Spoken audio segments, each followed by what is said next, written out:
Hello, today is day 12, and today I learned about positioning and differentiation, but not the same because the same positioning and differentiation as I learned in earlier days.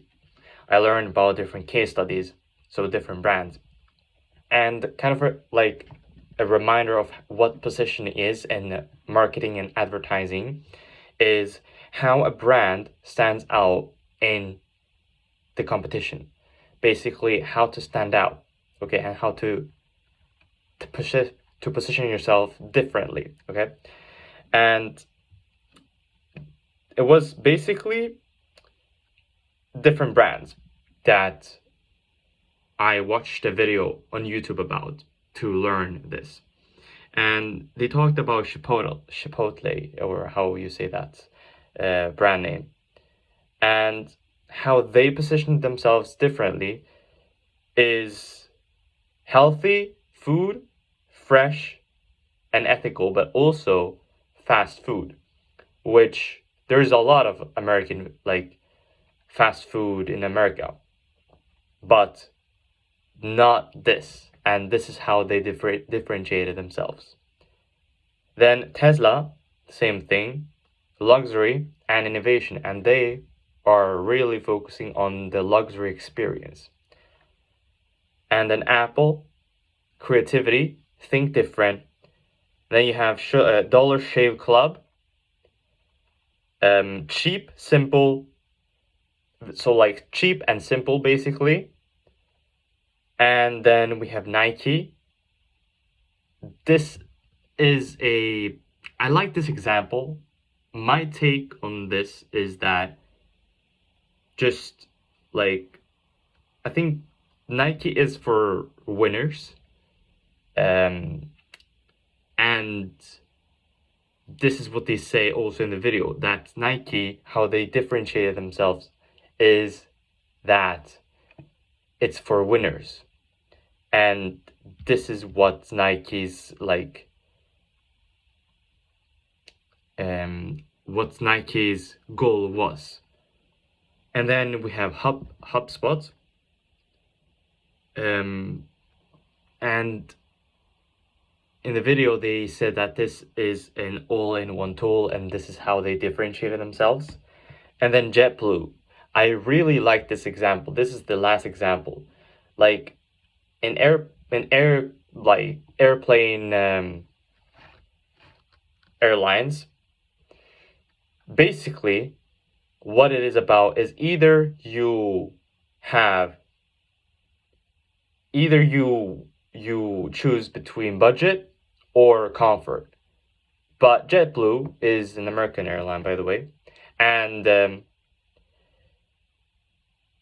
they prioritize everything in one package. So basically, you no longer have to choose between the either two. That is how JetBlue differentiates themselves. Sorry if the camera is shaking, by the way. But I really like that example. And that is also my own take as well. Like, find a gap and then deliver that to your clients when doing advertising and marketing, like JetBlue. And I'm always going to take JetBlue as an example, because I really liked that example a lot. So then I learned about, basically today I learned about 3 different things, because I didn't upload for 2 days, as you have noticed. And the other thing I learned today is brand identity and storytelling with a workshop. Basically, I listened to a video and watched also a video, and they talked about that a brand is not just a logo. It's the experience, the feelings people have. So when you are presenting your brand, or when you are, presenting yourself to other people, you want to seem like a person that has feelings, that can bring experience to someone.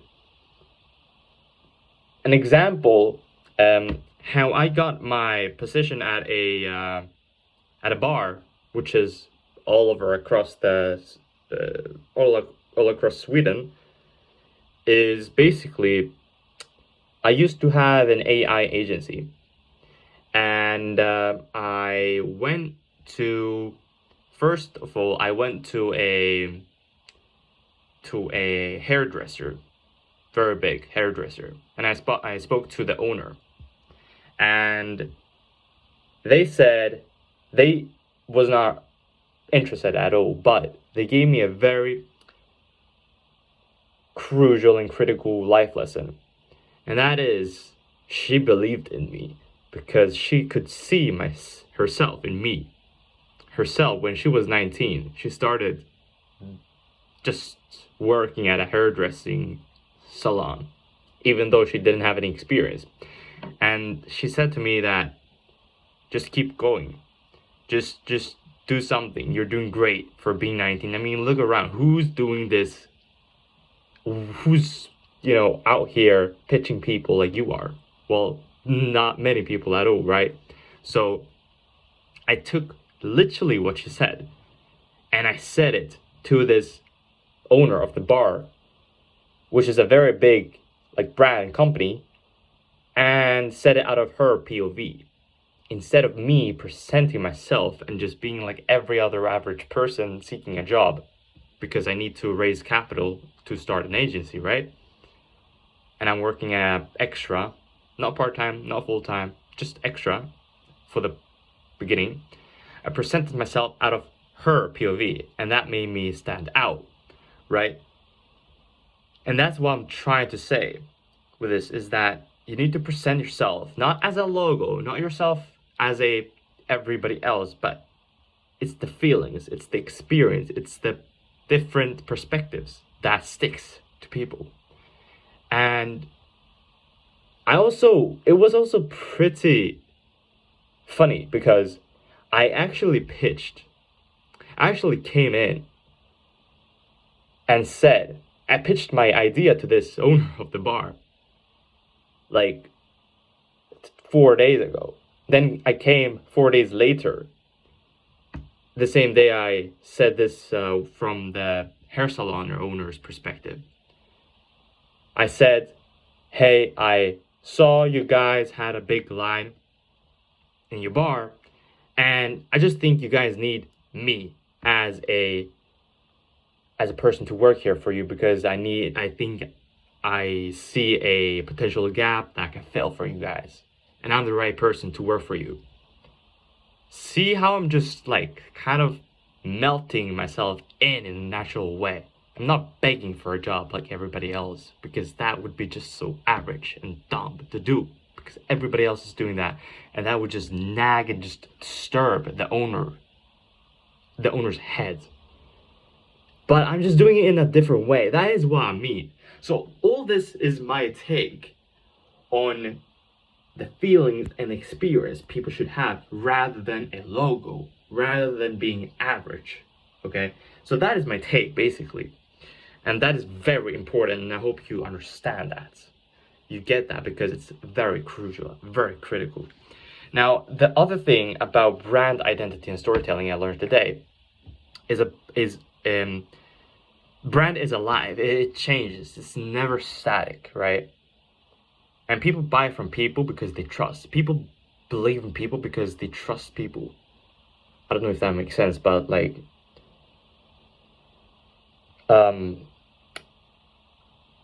you need to kind of back up what you're saying. And you can go back into the video and see what I was saying about that job position at the bar. Because that has a big correlation to what I'm trying to say about this part, what I'm saying right now. And yeah, keep caring about your brand, keep caring about yourself. Because again, it's a static thing. So how does all this correlate to an agency, to doing marketing and advertising? Well, you can apply all this to a potential owner of an agency or a business, I mean, business, not agency, a business, and you can apply this and you can see just a bit results. And that is all you need. Something else I learned today is how to create a value proposition, and that is a refinement of today, and an elevator pitch, basically how to do that. And I learned from a 3 minute video. By the way, these videos I've learned today is a video on YouTube only, not podcast, because I couldn't find a proper one. So, and I think these videos are just enough. I also did an activity for the last thing I learned today, which is value proposition, as I said, refinement, and also how to create an elevator pitch, because it's very, very important. And the formula is we help X with Y by doing Z. So, for example, I help my audience, my viewers on YouTube, with believing in themselves by uploading content on YouTube, or by showing my day-to-day, or showing the process to become a millionaire, right? That could be a value proposition. And it's also that I learned how to when creating a value proposition, I learned that practicing with others is very important. Like, this might sound stupid, but I practiced with my dog, and she started like wiggling her tail. I don't know, it maybe sounds stupid, but yeah. And you need to refine and simplify, and using super clean words. That is something I learned, because like so my take on this is even a 10-year-old should understand what you mean. If they don't, it's not that stupid easy to understand. It should be stupid easy to understand, because I also understood today, I learned today, that people don't always listen with their heart and ears, because they always think, and they always think when they listen, when you speak, they think that you are gonna sell them something, and it's always about something, right? Maybe hear my dog, because my parents just came home. But anyways, as I was saying, that's it for today. The activity I did for today is I asked again, this is gonna sound stupid, but I asked my dog, and I asked myself genuinely, is this value proposition, this one sentence pitch, like, clear enough? And for me it was.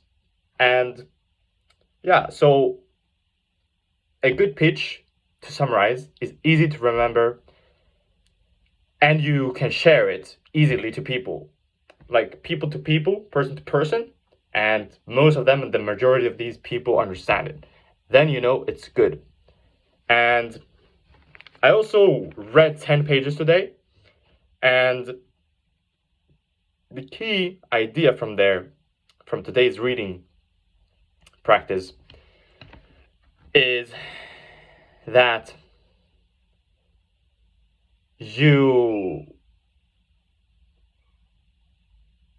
let me think for a moment, because I don't remember what I read about. And by the way, these videos are not having any cuts. It's just raw material. So it's going to be very interesting to look back when I become a millionaire. But what I learned today about today's reading is, let me think for a moment.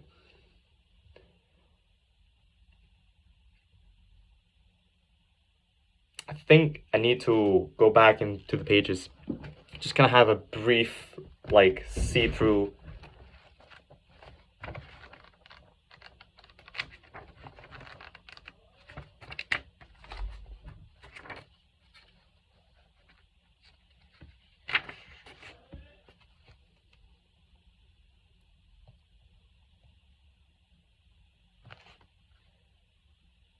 Yeah, that you should change your plans until you find success. That temporary defeat is a thing, but it should not defeat you, right? That is what I learned today. And that is a very big lesson for me, because I've had a lot of temporary defeats, but I just learned when reading that it's normal. And if it's normal, I'm not gonna worry about it, right?